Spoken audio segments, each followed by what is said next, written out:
The secret to getting ahead is to have a point of view. What do they say about that? If you do not stand for something, you will fall for anything. And mediocrity is the norm these days. And it slays me the level of mediocrity we think is okay. It is the way of the world that seems to accept good enough. And good enough is not going to cut it for me, and hopefully not for you either. Welcome to the Damn Good Designer podcast. Join hosts Cheryl and Liz, the visionary and integrator balancing all the moving parts of a full-service interior design firm. Get ready for a wild ride as they challenge the norms, challenge the industry, and challenge you with damn good truths about what success looks like today. Now your hosts. Hello, design world. Thank you for joining us today. I am here again with Liz O'Matic, and we are excited to talk to you today about this particular subject. The reason for that is because I am really hot on this topic because I see too many designers sabotaging their own opportunities by not owning who they are and what they believe in about interior design and their work. And I think people sometimes default to following the same path as others because collectively, we do not know what we do not know. I mean, that's like one of my favorite things to say, especially to clients, or because, the need to conform. So we do not stand out. We're not awkward. We're not feeling weird, all those kinds of things. And maybe we worry about saying the wrong thing or, maybe I don't know as much as that random chick on Facebook who answers every question, even though she does not have a website or a legit portfolio or anything else. And that's when about the time that anti-anxiety peeks out behind the curtain and then beats you to the floor and makes you doubt everything you think. Okay, stand back, Annie, because we ain't got time for you today. No. And I don't know. I mean, I think being in a creative field and working with all sorts of different vendors and in an industry where everyone is trying to be inventive and think outside the box, you want to own that. You want to have some of your own pizzazz behind that, don't you? I think so. And no surprise that anybody who's listening or who actually knows me here, that I wear my passion on my sleeve. This level of intensity is, it has downsides for sure. As I just dropped a whole new little thing on Liz just now, right before we started this podcast. Passion can inspire people. It can be contagious for sure. I definitely feel like it's contagious, but can also exhaust everyone around you too. Some days I exhaust myself and Liz, and I know that I exhaust the hell out of Stephanie most every day. But this passion for my work is why I get up in the morning, honestly, and I'm excited about what the day holds. I really am. I think it's some of the reasons why I don't necessarily always want to go to sleep at night, because I am excited about something, or I'm thinking about something, or I'm planning something, or whatever. And I have this eagerness to jump into it the next day, and I'm ready to go. Maybe not always with bells on, if I've been up the night before late at night, but and it's not always roses and mai tais. I'm not going to pretend like it is, but still, I'm passionate about what we do. So that is what keeps me going. So quite frankly, I don't think I would be doing it anymore if I didn't have that same level of passion. And here's the thing. Clients feel this energy and they will gravitate to you if you embrace it authentically. Have we not found that to be the truth, Liz?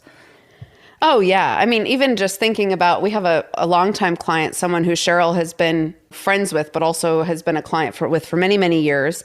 And they're at the end of this very, very long-winded remodel that is finally coming to a close. And she still wanted to come in and talk about her little in-law suite that's associated with it. And I think it's such a great testament to the engagement that we have and the fact that people still, even after 4 years of crazy permitting issues and dealing with all this remodel stuff, that she still wants more. She still wants more of whatever is going to be next for her next space. Yeah, that is because of how we operate. It really is. I think that that's a testament to how the business is run, but also how you take care of clients and how you make sure that you show up with new verve every day. Right. And it's that excitement level. And I think that people want to do business with those who clearly love what they do. I would prefer to do business with that than somebody that is ho-hum-de-dum-de-dum when they're doing that. Being professional is important, of course, but you have to insist on your own brilliance with your clients. You really do. And the first thing anyone needs to do is define your own feelings about interior design and what you're bringing to the table and what it means to you to be a good designer, a damn good designer, in fact. There you go. And then you are delivering what you feel is the cream of the crop design. Like, what does that mean to you? What things are your triggers? What are the things that make a difference to you in a job? Where do you hang your hat? What are you passionate about with the business?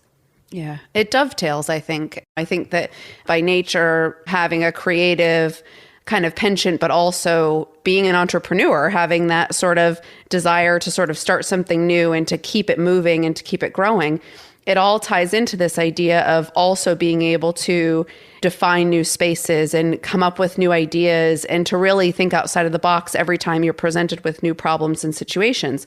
That's what makes a unique portfolio. That's what keeps lots of different clients looking at what you're doing and engaged in the potential to work together with you. And it makes for certainly a much more interesting career path, because think about it, if you do the same thing over and over again, you're going to get sick of it real quick. And with all the other stuff we have to put up with every day, why not keep it interesting, right? Right. I think so. I think you are in control of cultivating that enthusiasm, and it has to be throughout your entire group of people that you deal with, whether you're a solopreneur or not. You're really never solo, because in this business, you're working with other people, and you have to make it part of your brand and what you deliver to clients. And here's the thing. I want to bring our A game every single day. That is my goal. Okay. It's not always easy. We knew this. We know this. I mean, we knew it. We know it. But it's a decision we make. And if we feel like poop on a platter, we do not see clients. We just don't. We don't see clients when we're not at our optimum performance, whatever that peak performance thing. I think there's a book or something like that. I mean, it's like peak performance, something that I read a million years ago. But we just don't. We don't bring it if we don't have our A game. But it's definitely, this is our approach. This is how we feel about it. We own our brand personality and our processes, and we believe in it because it is well defined and truly reflects who we want to be and the type of clients we want to attract. I am really okay, honestly, with some strong personalities and some characters as clients. And we do get our fair share of those, wouldn't you say? I mean, yeah, we have a good variety going right now. But I think that in alignment with this whole idea, there is a certain amount of our process and kind of our team approach that I think really contributes to it. I can think of many, many years past when I was just growing into this role that I have now, where you taught me very quickly, these are the things we have to do to be prepared. I'm not feeling prepared. And so this is what we need to do next time, because you want to be able to really show up every time we have a consult or a presentation with the full Monty, like everything packed and ready to go, and excited about what it is that you're going to be able to have to say, but also excited about the designs. We don't want to just be doing the same old thing over and over again.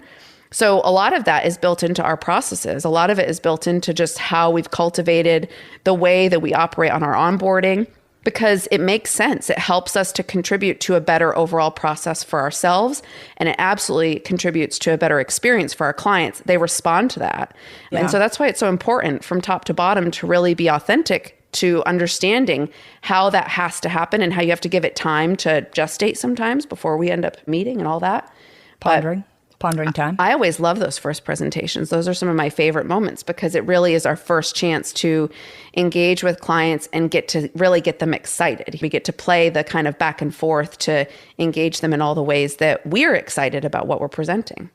That's funny, because I think I like the initial consult better in terms of overall. Like, I feel like that's when I am like really shining strongest. That is the Cheryl show. We call it the Cheryl show. I think that's what I love. And I love the presentation too. But here's the thing too, is you can't really bring your A game if you're feeling like crap. You can't do it if you're burning the candle at both ends. You can't if you're racing around trying to get everything situated the day before or whatever. You can't bring your A game if you're not feeling comfortable with your process. I mean, all of that is super important. And the reason you want to bring your A game is because you want to cultivate that enthusiasm. You want to show clients how excited you are about everything that you're doing. But the whole thing about what we're really talking about here is sort of owning your ideas about design and thinking about it, but actually in writing them down too. And here's the thing. Let's back up a minute. You can start this process doing what we did, which is really knowing your brand archetypes. Okay. So if you're not familiar with branding archetypes, you can Google it and you can look in that. There's all kinds of websites about it and that sort of thing. But really, we worked with a firm years and years ago to develop that and to figure out what it is. And they did a really lengthy investigation or whatever, I don't know if that's the best word, into like talking to clients, talking to the people that worked for us. I mean, they talked to everybody about it to really shape exactly what our brand archetypes are. And it's not really about how you feel as much as how you are viewed in the marketplace and by your employees and your team and all those kind of things. And if you haven't explored it, I really highly recommend doing this. You know, we have two. We are part rebel or outlaw, depending on what you read, and part magician. And that's okay with me. I am really okay with all of that. At first, I remember when they said, you know, look at this outlaw rebel thing. And I'm like going, wait a minute, what does that mean exactly? Like, I don't know if I really like that or not. But here's the thing. The rebel is they're not afraid of radical ideas. They live to challenge the status quo. So there you go. Disrupt the norm. I mean, there you go. It's shocking, right? That's what it is. Can you believe that that's us? I mean, I don't think anybody really knows anything about us or even clients would disagree with that. The rebel brand is they're honest, they're loud and proud, sometimes a little brash. The rebel wants to bring people into a fresh perspective. And that was really kind of what resonated with me, is bringing people into a fresh perspective and something different, into thinking about something a little different. I really like that. And then there's part magician. Usually you have like a primary, maybe a secondary, and even a tertiary branding archetype. And I'm sure that a lot of you have done this as well. And we have talked about this in TDP as well.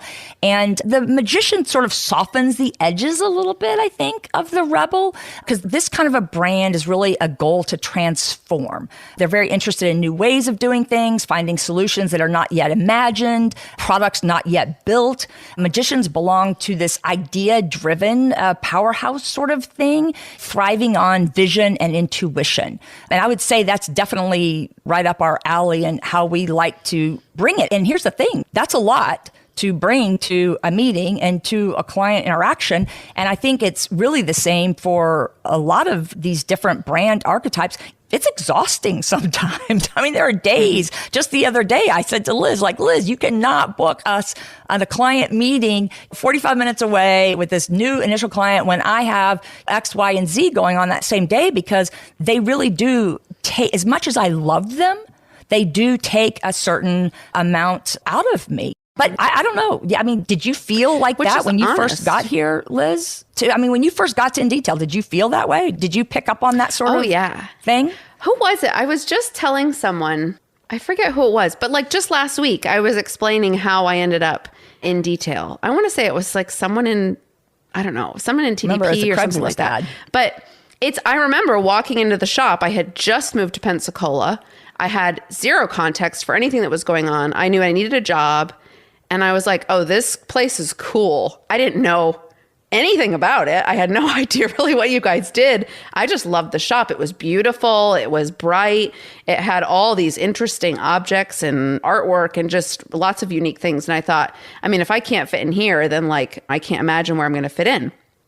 But I think that there is something to that experience and something to that sort of creation of a space and an ambiance that translates in our showroom. I mean, I know we talk about this a little bit too with hiring and with just who your team ends up being, but I think that's a bedrock of it. It speaks again to kind of the things that thrill you, the vintage that you love and the artwork that you love and the things that you've brought into that space that help us really flush out the rest of what the firm is going to be. And then of course we have our clients upstairs to our resource room, and that's a whole experience in and of itself. But it all ties into this idea of really being authentic to who you are. I think you love it. I think there's no way you could possibly be doing all that you do in a day without being really, truly passionate about it.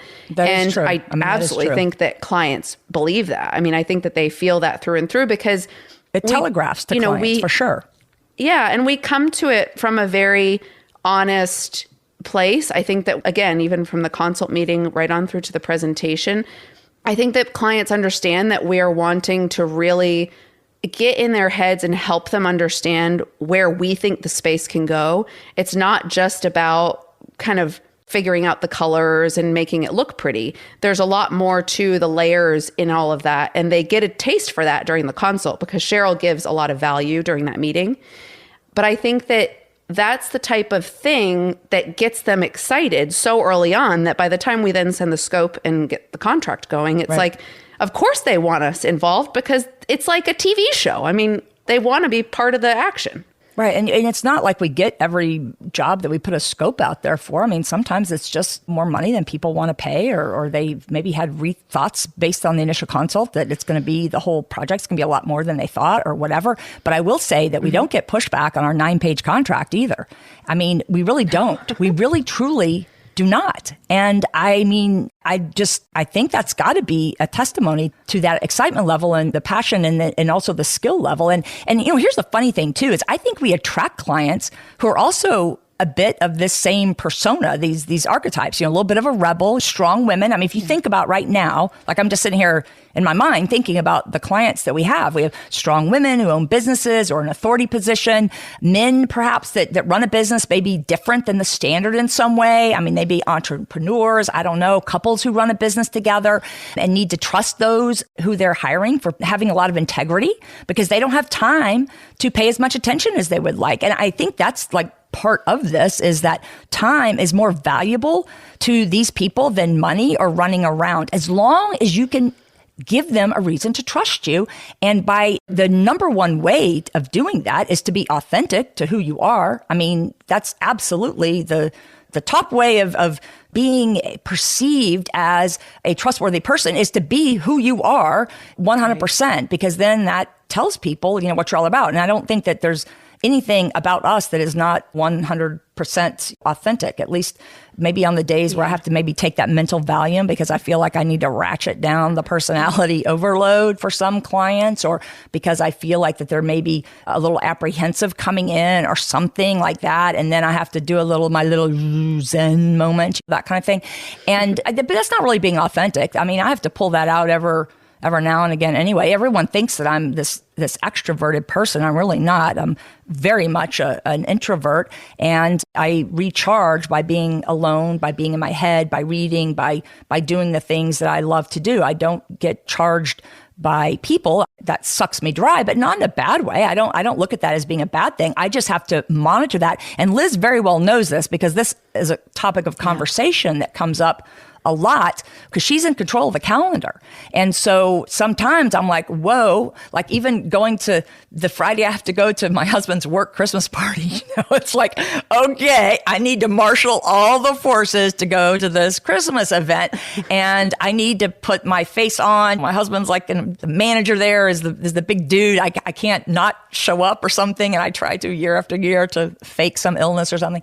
But those are days that I really have to think about what I'm doing. And so I encourage everyone else to do that too, to really think about the days, the appointments, the things that are going to drain you a little bit more, and think twice of that. But we're getting completely off topic here, but again, I think that you're speaking still to that same idea though, that because of the amount of kind of energy and passion that goes behind what it is that we do, and because we want every interaction, whether it's a new lead calling in, whether it's an insight session for plan review, whether it's an article you're writing for HAT or whatever it is, we don't like to just fly by the seat of our pants and mail it in. We like to really offer something that is going to be engaging and fun and that's going to deliver the type of work that we can be proud of. And I think that sort of authenticity or that sort of real drive to want to kind of unify your own values with what it is that you do, that is what a lot of people respond to. I'm thinking about the meetings that we've had just over the last couple weeks, consult meetings and preliminary presentations for creative. And some of these clients, they are a little quirky. I mean, these are not the same type of personality every time they show up. And so you are kind of playing a little bit to your crowd, of course. But what's interesting, I think, is that a lot of these people, they spend time on our website. They love the voice. That one guy said he read every page of our website, Liz. the guy that we met with last week. And he is like all in. And you know what? I mean, that guy's a party everywhere he goes. I can just tell that. He's a lot of fun and just like, it's like you want to work for this person because he's like a lot of fun. He has ideas. He's excited about the process and all of those things. I mean, he just had such a personality about him that it's very attractive. But when he said he read every web, I'm like, oh, we're kind of updating that website right now a little bit. I hope you didn't read the ones with the typos or something. But it's true that we have had many clients that, especially recently, because we've been so busy with new client appointments and initial consults, that we do have some people that are very interesting individuals. And maybe that is what we're putting out there too. And I think on top of that, before I forget about this, an important thing for everyone to note is that we also seem to attract team members who are a little bit left of center, whatever, in some way too. Original thinkers. And we actively seek these out. I mean, we like people when they have strong opinions. We really do. Maybe even a little bit rebellious every now and again. I hope no one's listening to this. I don't want to encourage that too much, but we kind of respect that, I think. And the right people to work with us are people that want this dream not taught in grade school is what you should want, and whose personal passion is one of their assets too, that they're passionate about something too. It may not always be work. That's okay. I mean, there's not everybody is built that way and it's not their business and all of that, but they work hard even when people are not watching. And I really feel like that's true. I've always said though that people would run for the hills after they've been around me and you for a couple of days if they were slackers. Like, slackers need not apply, and we really don't ever have that happen, at least not for very long, because people are like hightailing it out of here when they see the Liz and Cheryl show and know that we're interested in getting shit done, that kind of thing. But I do feel like that our entire team is a group of nonconformists in some way or another. And maybe subconsciously, they're all attracted to working here because they feel a similar pull to being uniquely, individual. I mean, I don't know. I mean, I don't know what your thoughts are on it. I mean, you've said that how you felt when you first walked in and that kind of thing, but you've been here for a long time. So I don't know. Yeah, I think that there's always been, because I went to school for business originally, and I have many friends who went the corporate route and they've had successful careers, but the engagement that they have in what they do day to day is very, very different. And I think that let's be honest, for anyone who does this professionally, the heart and the attention and the emotion and the roller coaster that it can be sometimes is very unique to this industry. We joke that you're in bed with your clients, but it very much is true. And you want to take care of them and you want your subs to be good and happy and tracking. And, we want our team to be excited and for there to be a good culture around what it is that we're doing. But there's a lot. There are high expectations. There's a lot of risk in some of what it is that we do. And you have to be able to kind of look at it for what it is and be excited, just like you said, every day to wake up, because it's certainly after today too. This is our Monday after Thanksgiving. I don't know when this will actually launch, but it's been a Monday, and you have to be able to show up with all that energy to be able to get through a day like this and still want to do it again. Yeah, so, I think that it does, true. It speaks to a personality type for sure. And I think that with small business, when you can really establish something that is unique, that is speaking to clients, that gets people engaged, people like to be a part of that. And I think that is very much how our team operates right now. We have a couple of younger teammates who really, I think, are realizing that they can have some opportunity to grow here. And that's such a great position to be in, to know that you have someone who's engaged in that way. Because I don't think that's how it is for everyone. No, I don't think so either. And I mean, I tell people all the time, look, I need you to be able to do that. I don't want to micromanage you. And believe me, you do not want me micromanaging you. I'm not much of a micromanager. And now part of that is because I have Liz there at the helm. So that helps a lot too. But I'm demanding, and I absolutely am suffer no fools gladly. I haven't met someone in my role that does yet. I've not seen that. But I think that people, when they realize there is an opportunity for growth and that you have somebody that's going to be your cheerleader for that, but still expects you to work very hard and to do what you say and say what you're going to do, all those kinds of things, that it still at some point resonates with you that, wow, there's an opportunity here. But why are we even talking about this? Let's talk about that for a minute. Let's get into that. Why are we talking about how this perception and how we've kind of deep dove into some of the reasons why we get certain clients that we do and what's our ideal client, because we're always focusing on that and working on that. And it's because I see too many designers trying to fit in. They fight their own urges to stand out and stand up for how they want to do things and to seek help or guidance when they're not sure how to get there. And one of the first exercises in the design paradigm is about setting your design manifesto. Okay, so the point of this exercise is to get you to think about it, all right? It's not so much what you produce, as I do a lot of things that later you're like, oh, she was kind of tricky there. She was trying to get me to think about something. And that is the truth. People don't always realize it up front, but they do.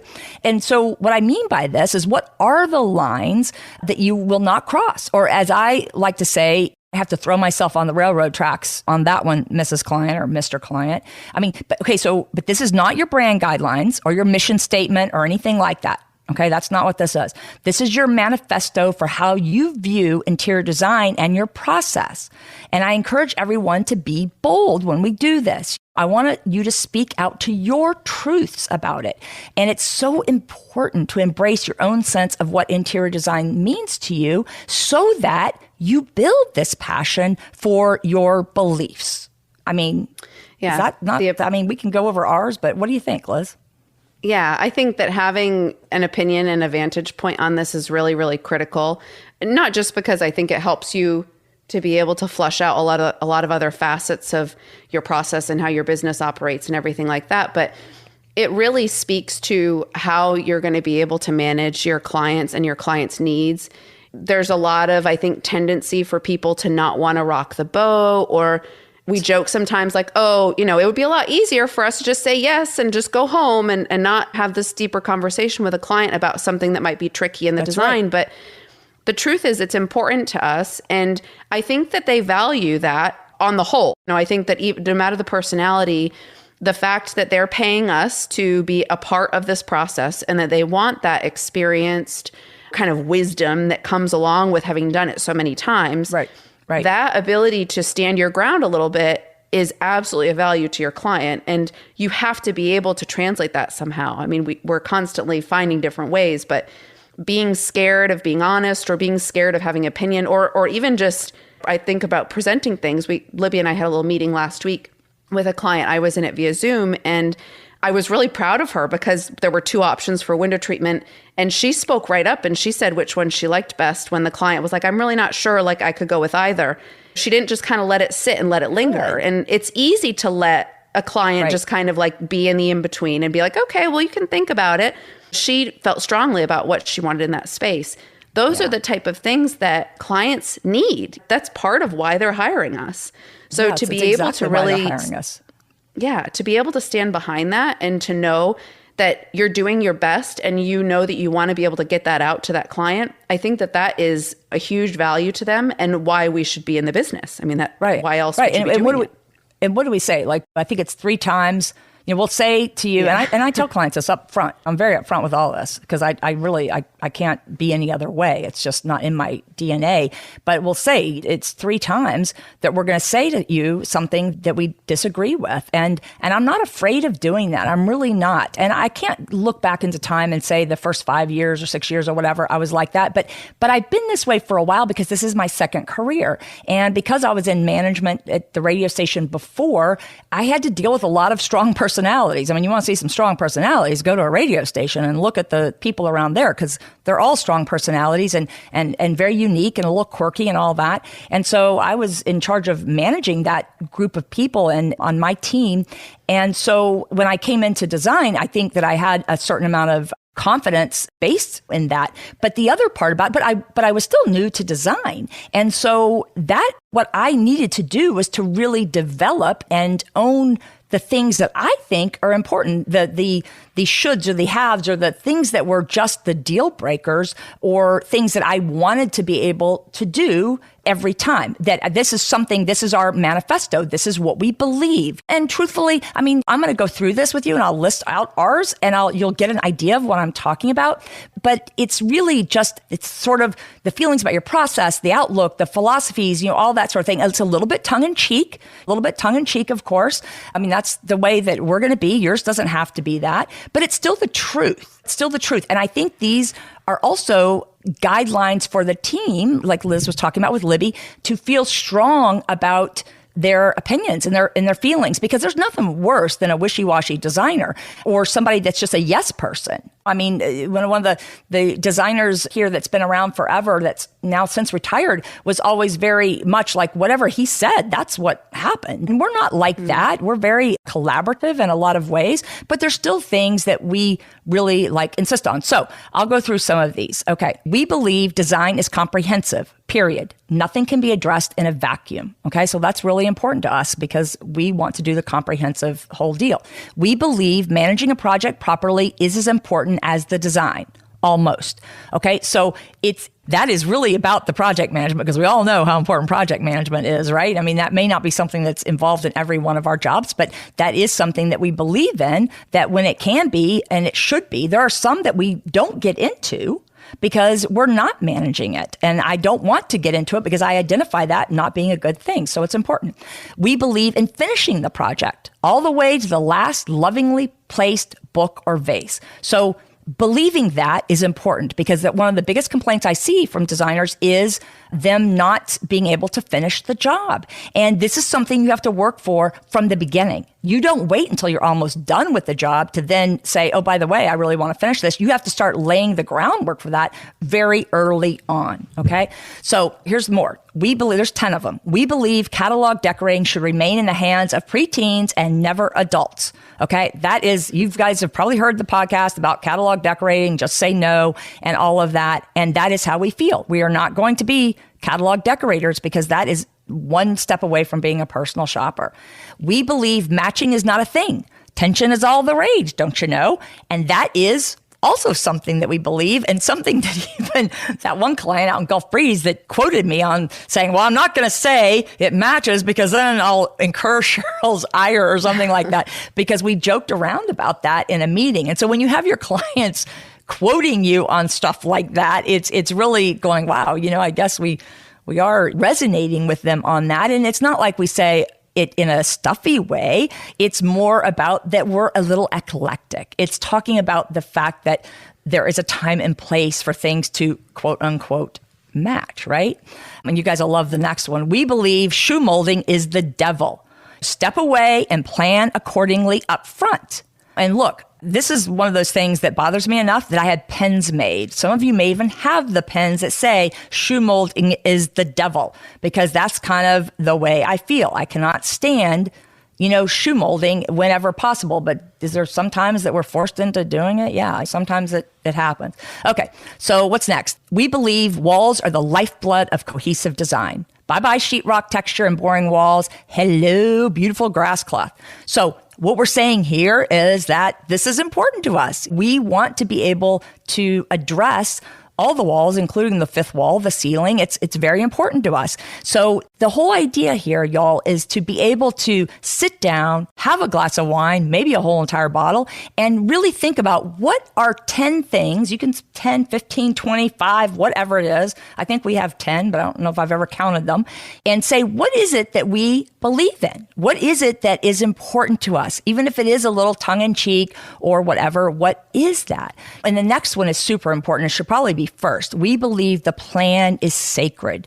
Pay to get a good plan, then stick to the plan, because we all have been there when people go rogue on the plan.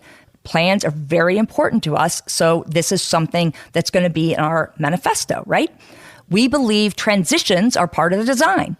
Failure to address these is like failure to launch, because let's face it. I mean, right now in the K&B course, I'm writing things right now about transitions, and I think it could have been an entire course in and of itself, Liz. I really do. I don't know if we'll ever finish, because transitions are such a thing in design. It really is.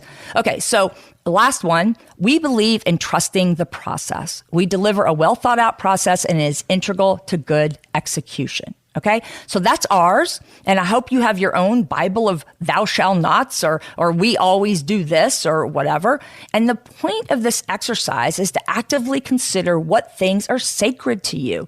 This is what helps you develop a point of view. Okay. And it is essential in today's business world and absolutely for interior designers. And this is part of why I have this exercise in the design paradigm, because it's not because of what the results are or what you're actually saying.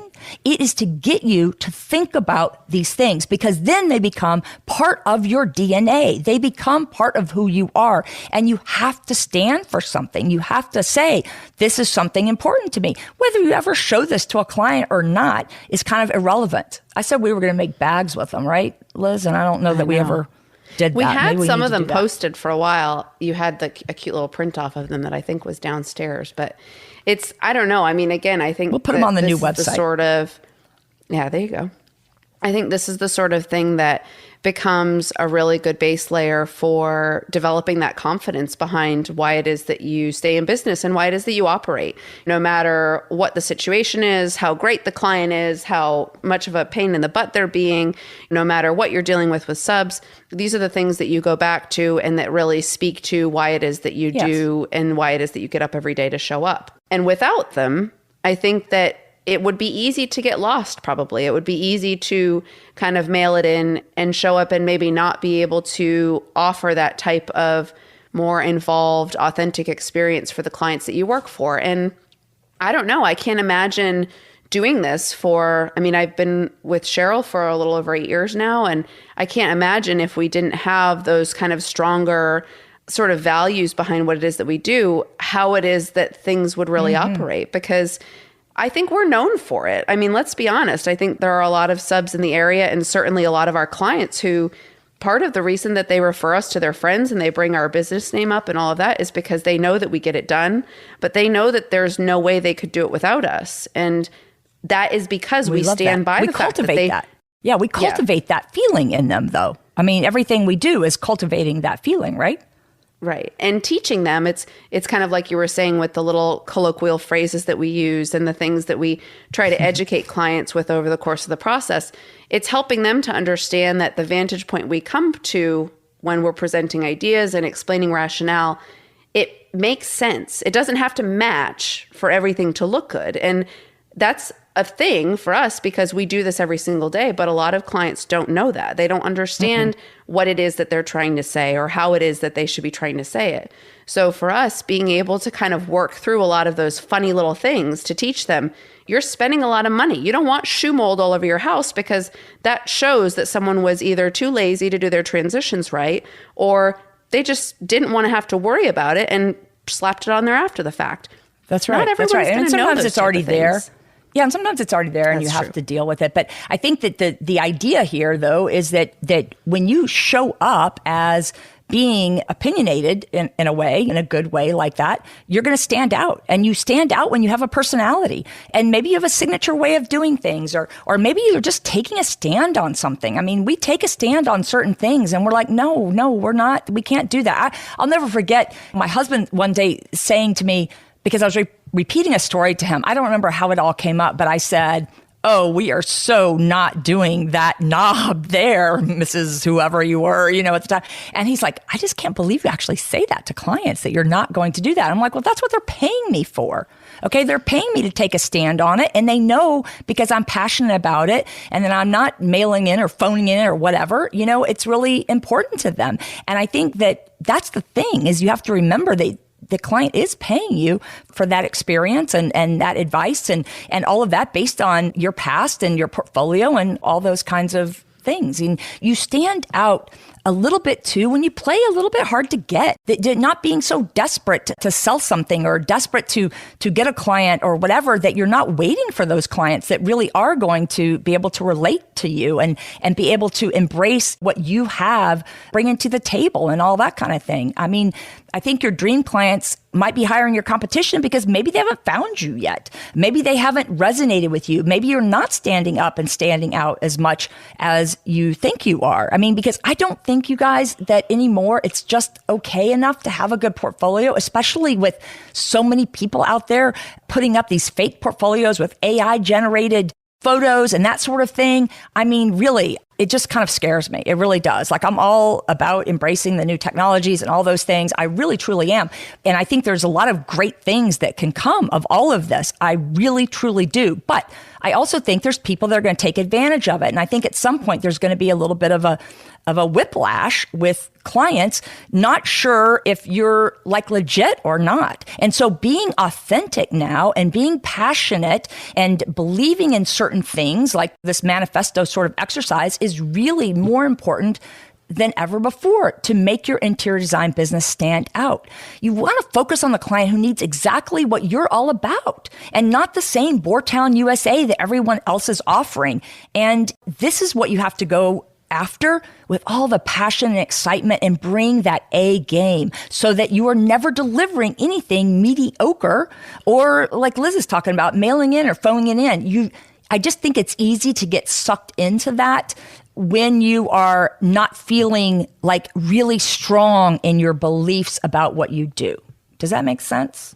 Am I making sense here? Absolutely. And I think that this goes for people who are new to the business and people who have been around for a long, long time. I think that the tendency to get in a rhythm and get comfortable and to think that you've got it all figured out and all of that is definitely prevalent in this business. We see it all the time. I mean, there's plenty of instances where you look at people's portfolios and you just wonder, like, how is it that a client is seeing this and really feeling engaged and excited about it? But that's part of sort of overcoming that mediocrity. You have to, at some point, look at what it is that you're willing to offer and say, I want to do more. I want to be more enthused about what it is that I'm offering. I want clients to look at what it is that I can do and say, I want to do the whole house. I don't just want to do the living room. I don't need you to prove to me that you can do it. I think you can do it. You've proven it. I like your personality. I like the way you approach things. Let's get it done. Right. Those are the ways that you grow in this type of industry because you can't really expect to just rest on your laurels even once you think you've got it figured out. Because let's be honest, it changes every 5 seconds. And you want to have that opinion. The client that we met with last week, when I told you earlier that we ran into him on Friday downtown, a lot of people out and about, town was just like hopping. I could not believe how many people were out. And so we ran into them because they're here from out of town and they're building a house. And he made some comment. Again, this is a good example of how we operate, these boundaries and things like that. I don't have clients that do things that are rude or that are texting me in the middle of the night. I don't. It can't be because we're not really super friendly with everybody and all that, because we are. But he said, yeah, when you were talking about that story about building this house that we designed a couple of years ago that has been put on pause, but hopefully is resurrecting soon, where I designed the entire floor plan based on the lot size and the whole 9 yards. And then our architect, Evo, who's fabulous, he then made the exterior matched the interior, if you know what I mean. And he knocked it out of the park with that, I might add. But we started with the interior. So I was telling this story to the client at our meeting. And then when I saw him out and about in that World of Beer, actually, is where we were, he goes, yeah, my wife said, I want Cheryl to do this in our second house, because this is their practice house. They keep calling the first one, and then the next one is there. And he said, that's what I want Cheryl to do. So that resonated with them. It's another good way to talk about the stories and that sort of thing. And I think that the idea here is that of having a definitive point of view and opinions and all of that is a good thing. And so when you get to this point where you've got anti-anxiety there, like making you stress about the fact that maybe I shouldn't be as bold as I am, maybe I'm going to piss that person off, or maybe I'm going to do this or that or whatever. I mean, just think about this. Think about the fact that, you can't make everybody happy either. You really cannot make everybody happy. You are not going to be a strong interior designer and doing a really great job for your ideal client if you don't somewhere along the way annoy somebody or make somebody not happy or say something that somebody else might not agree with. Okay, it's just not going to happen. But here's the thing too about that mediocrity, Liz, is that if there's any good news to this normalization of things being mediocre, is that when you do something excellent, and when you listen to me about this and you really develop this brand awareness of who you are and who your brand is, it will be so uncommon that you will instantly stand out. I mean, really, people will be amazed because they're so used to good enough. They're used to good enough.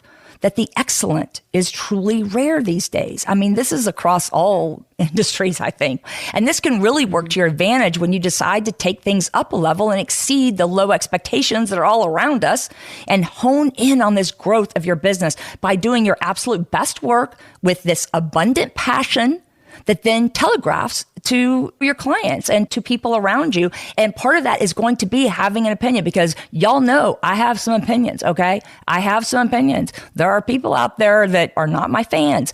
There are people that get itchy when I talk about things like this or whatever. But it doesn't matter to me, because I'm going to be authentic to who I am. And those people that are right for us or right for the design paradigm or whatever, or right for this podcast, are going to gravitate towards us. I mean, we're going to get those people, because I don't really want to be for everyone, even if I could be. I am just not that Pollyanna. I'm just not.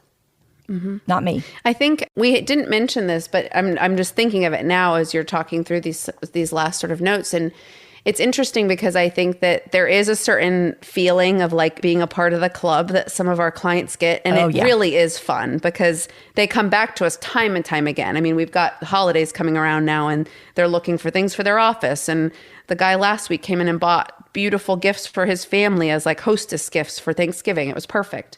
But I think that part of this sort of digging in on really figuring out how it is that you're passionate in this industry and how it is that you're going to cultivate that over time and keep up with it, this speaks on all levels. I think a lot of our subs, the people who we work with, they rise to the occasion because they know that we've set the expectation high, and they know that we're excited to do something different. Yeah, a lot of them don't get the too. chance to do this kind of work. Right. They don't get a chance to do this kind of work every day. And so for them, this is a nice break from the mundane. It's good. They're good projects. They look great in the end, but it challenges them to do better too. And same for our vendors. I mean, we're very, very fortunate to have some very strong relationships with some great people. And I feel like far and away, the way that we've cultivated that is by really keeping engaged and keeping them excited, like we're excited about what it is that's happening.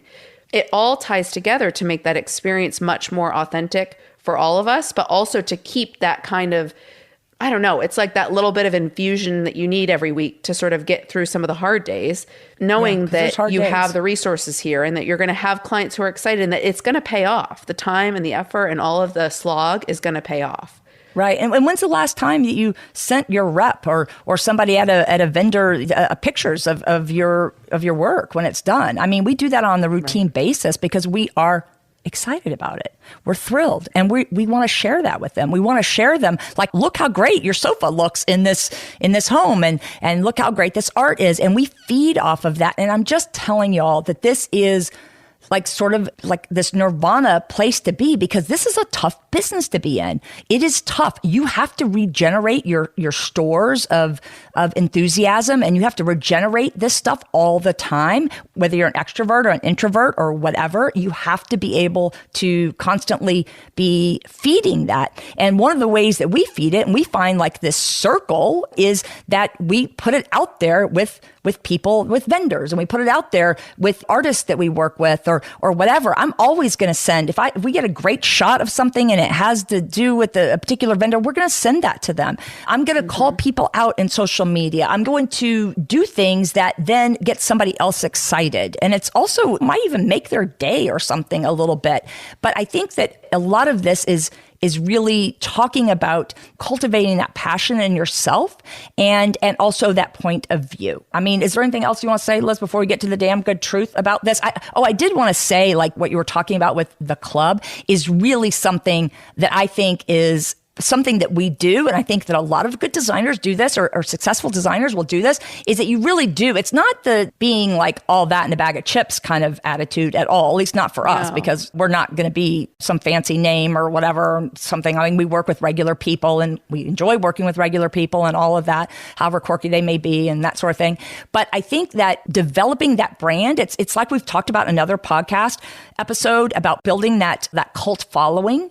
And it could also be phrases like building this club that you invite your clients into, and then they are lifelong proponents of your brand. And that is really where you need to be. I mean, that is what has helped us so much. And we talked about that when I was talking about whether it was horizontal or vertical integration, which I still am not exactly sure. I think it's horizontal, but with fewer clients, but more meaningful clients that are continuing to work with you on various projects, or they buy another house, or they do this, or they do that, or whatever. I mean, all those things are part of building this cult brand following. And when I say brand, I'm talking about it in the sense of it being who you are and what you represent, and really not just like buzzwords, okay? Not just buzzwords that a copywriter writes. I mean, you have to be really careful of that, y'all, and not have somebody write copy for you that's not authentic to you. You really have to go through it. And there is so much banal, like boring copy out there that's the same all the time that I'm just kind of blown away. And nowadays, it's even more important. I'm like, no one's ever going to read our copy on our website and think that AI did it. That's never going to happen, because it is original and it is something that you're not going to find everywhere. And I think that's what that guy was talking about when he said, I read every word on your website. And remember how he talked about again that you like to bake? Do you remember that? Yeah. He said that? I don't know, because you were on Zoom, but he mentioned that just like that Mr. Wells did. Yeah.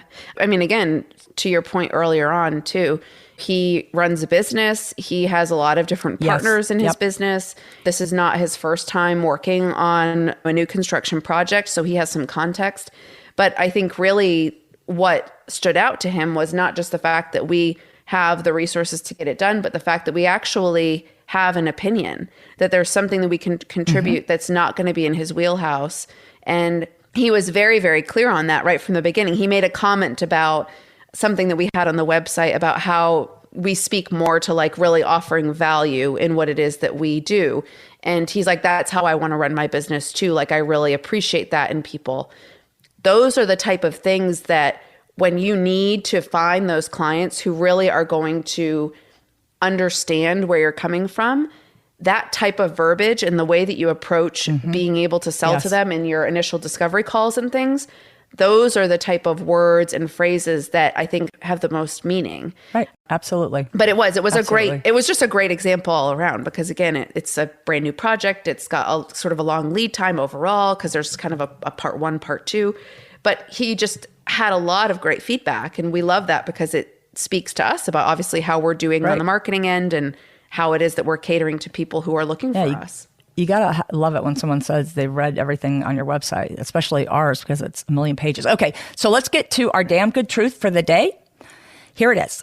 The secret to getting ahead is to have a point of view. What do they say about that? If you do not stand for something, you will fall for anything. And mediocrity is the norm these days, and it slays me the level of mediocrity we think is okay. It is the way of the world that seems to accept good enough, and good enough is not going to cut it for me, and hopefully not for you either. I want to build this cult of enthusiasm for what we do for clients, so it telegraphs to the clients. But it takes work to delve into the psychology of all of this. It really does. To understand your brand archetypes and develop your manifesto born from your passion for what you do, for design. Yes, you have to work at it, but it's worth it. This intentional work is what makes the difference in a business that not only can compete in today's marketplace, but also thrive. Thank you guys for joining us today. Reach out with any questions. Hop over to damngooddesigner.com for more information. And I hope that you will join us next week. Thank you. Bye, y'all. Until next time, stay bold, stay inspired, and keep embracing your bag girl spirit. If you've enjoyed today's show, head over to join the community at damngooddesigner.com to continue the conversation and sign up for our newsletter.